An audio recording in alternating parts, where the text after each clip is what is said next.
High five. Michael Bisping was in the running to box Jake Paul before Ben Askren signed on the dotted line. What a sight that would have been. Jake Paul will bite off more than he can chew sooner or later.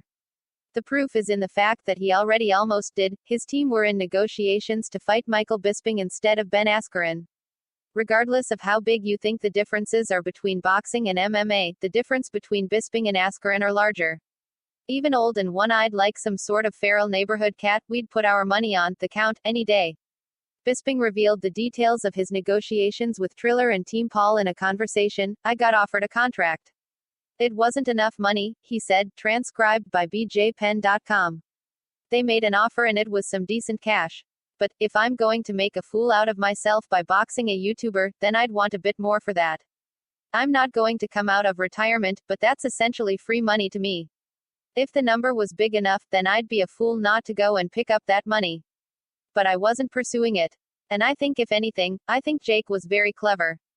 I think he just used me to try and make it seem like he was looking for real challenges. Because we got sent an offer and we countered with more than double. And we never heard anything again, and then we got the news that he's fighting Ben Askren. Everyone loves to hate on Jake Paul, a feeling Michael Bisping can relate to. He spent many years as one of the resident heels of the UFC alongside Chael Sonnen and, later, Colby Covington. Maybe that's why he's more willing than most to look past the persona to what Paul is accomplishing. Everyone is trying to get ahead in life, and he's been smart enough to take his YouTube following and parlay it into a boxing career, Bisping said. The guy is obviously passionate about the sport.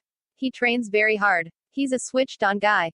He knows how to piss people off, and everyone being pissed off, all that emotion, that transfers into dollars in the bank account. We tell ya what, if Paul was foolish enough to sign against Bisping, our dollars would definitely be transferred into his bank account. Based on Michael's performance in the lead-up to the GSP fight, the trash talk would be unbelievable. And the fight would be much more substantial. Punch the like button and kick the subscription bell.